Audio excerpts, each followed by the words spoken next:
What do consumers really want in store? What's killing your sales at the point of purchase? What are we doing at that desk? When a consumer shows up to a store, they want to feel familiar. Yeah, this is the place. When a consumer is comfortable walking into one of our showrooms or our stores, they're more likely to buy.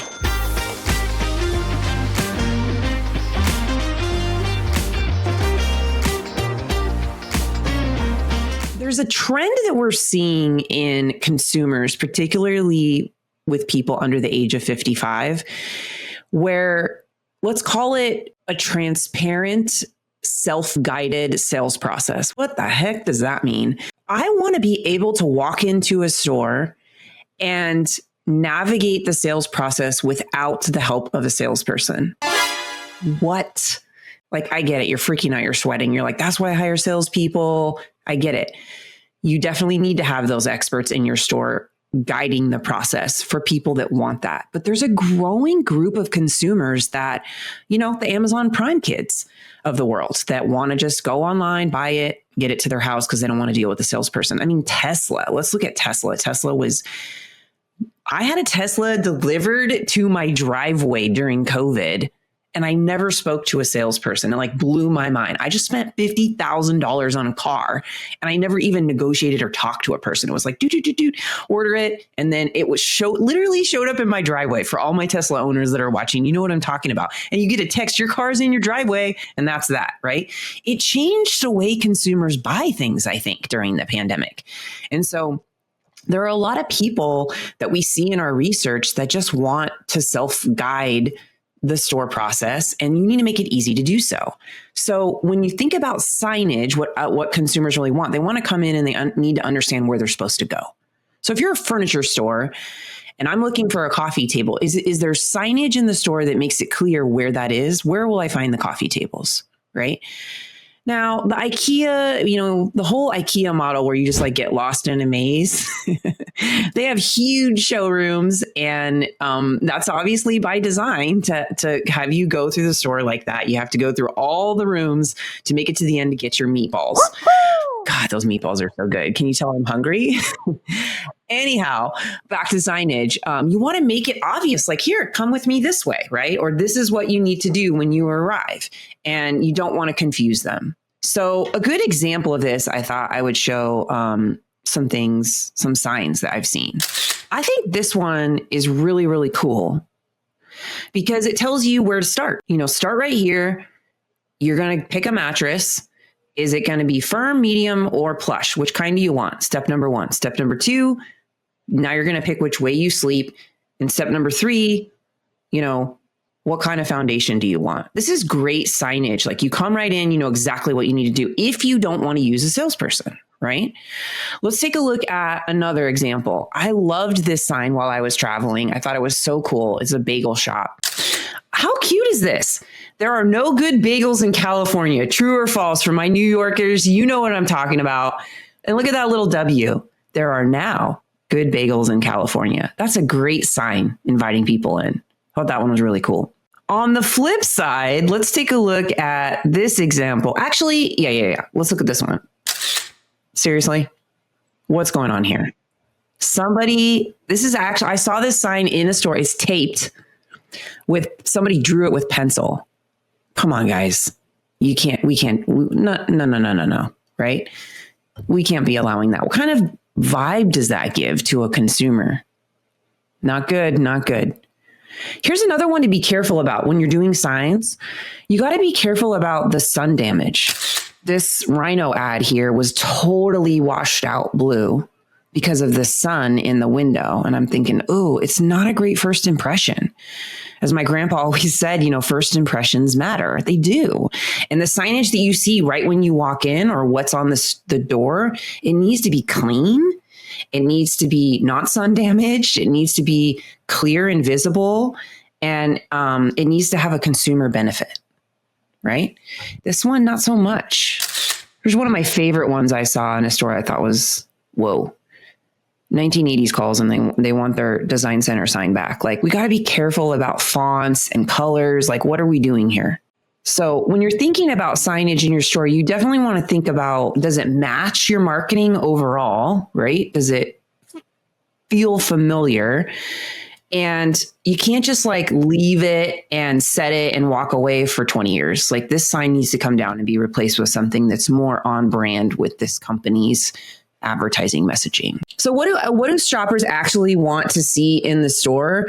They want to feel confident in where they're supposed to go and not lost. So in the first 5 feet, we need to have some directional signage, and it should match what messaging you're putting out in the market. So an example of this, I was talking to someone the other day, like if you have a character, like a mascot or something like that, or maybe you have an advertising campaign that features a few actors, can we get photography of that shoot that we can use in signage in the front of the store? Like, oh yeah, I recognize that guy or recognize that character. They're in the ads. So it's familiar, right? Consumers, according to our research, particularly under the age of 55, they want to help themselves. So you need to make it easy for them to do so with signage. They shouldn't have to chase down a price. Speaking of which, please have your sale tags be consistent. That's something I saw in stores a lot that just drove me bonkers as a marketer. Sometimes it was a green tag. Sometimes it was an orange tag. Sometimes it was a blue tag. And then I asked the salespeople, like, why is it blue? And it was like, well, not really sure. We ran out of green paper. I swear to God, someone said that to me. I was like, oh my God, we have to be consistent with the coloring. And then the salesperson could say like, hey, if you want to shop our store, walk around, check it out. Anything that's in blue is a new product, just came in this month. Anything that's red is on clearance. These are some of our great finds around the store. And anything that's in green can be installed this week. That makes sense to me, right? There should be some POP signage at the front.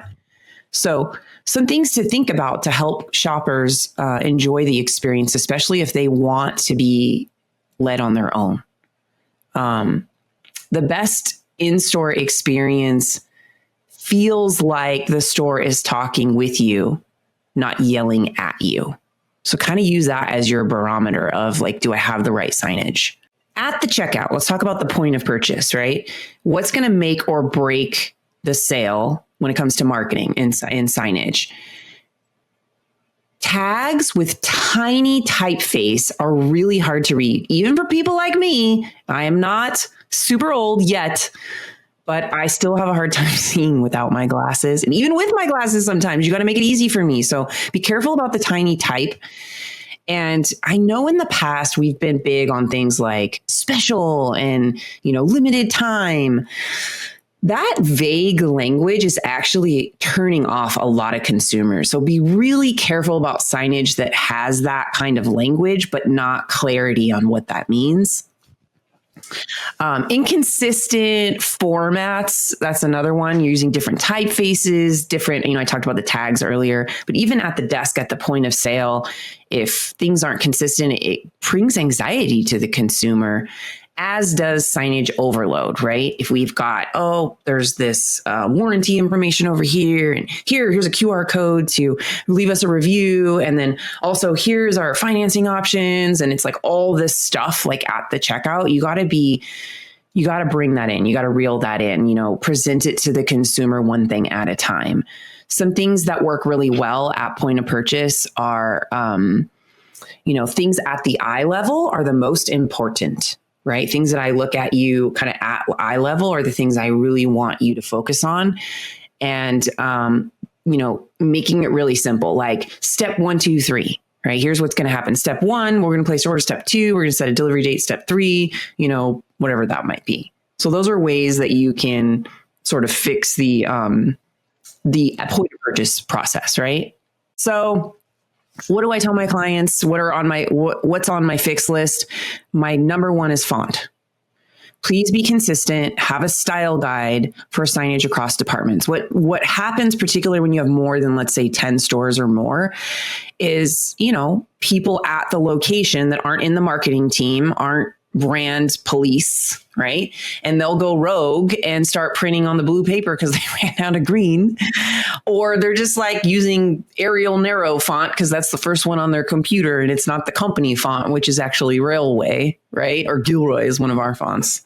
And that's problematic. So my first thing is like, hey, what's the style guide for signage? Have we clearly communicated that to the store managers? Do they know what color paper they're supposed to use? and send it out as a video. That's another thing I would say. I talked to a store. Oh, I didn't know we're supposed to use the blue paper. Well, because they don't read their emails. Let's just be honest. Everybody gets so many emails. So consider doing like a weekly marketing video to the stores and say, hey, it's Nicole. Here's what you need to know about this week. Please put these signs out. Make sure you use these colors. Here's the fonts. If you need help, email us marketing@whatever.com. Really good best practice there. And from a consistency basis and for saving on costs on signage, consider like if you do 50% off for Labor Day and Black Friday and President's Day, because that's like typical promo, then have something printed that says that can be universal. So you can reuse it for all three of those tent poles and not have to reprint signs because it can be really expensive. Something to think about. So just to recap, right? What's on my fixed list when I go to a store? Is there a style guide? Is it clearly communicated to the staff? Sending out a weekly video with best practices and showing them where to put the signs, how to print them, etc. And then making sure that we're reusing signs where possible to save on costs. Oh, it looks like we have some questions, so we're going to answer those here in a second. Questions. Is there such a thing as too much signage? Absolutely. Especially at the checkout, which I previously mentioned, it can create anxiety to the consumer. We've seen this in our research. How much signage is too much? How about if I said, let me think, if in 30 seconds I see more than 3 signs, it's too much. Next, QR codes in store, helpful or hopeless? Actually for asking for reviews, which is something that all of us want, right? We want good Google reviews and Yelp reviews. I do think a little table tent with a QR code, like, hey, if you enjoyed your experience with us today, give us a review on Yelp or Google, and having a QR code. I've seen businesses successfully collect a fair amount of reviews that way. So I think it could work. Obviously, you don't want 6 of them at checkout. Keep it simple. What's the one thing you really are focused on at that time? All right, next question. Let's see here. One thing that instantly makes a sign feel outdated. Such a great cursive. I feel like when I see cursive, I'm like, ooh, 1980s called and they want their sign back. You just don't see cursive or script font types anymore. I think people think that it looks fancy, and so they're like, let's use script. But script is really hard to read. And by the way, did you know that they don't even teach cursive in elementary school here in California anymore? I found that interesting. It's just a lost art, and probably because it's hard to read. Next, last question we have time for today. What's the most overused word on in-store signs? That's a good question. What's the most overused word? I see like quality this, quality that, quality, and quality without definition doesn't mean squat to the consumer. You have to define it. My favorite marketer of all time, Mr. Steve Jobs, may he rest in peace, told us he could put 10,000 songs in our pocket when he introduced the iPod. It was the coolest marketing launch in my opinion, of all time. And he defined it, right? It wasn't like technical specs and like, this is the best quality device ever. He like defined it. And I thought that was really cool. So if you're going to say quality, you better be ready to back it up. I think that's it for today. I'm so glad you guys stopped by. Thank you guys so much for coming.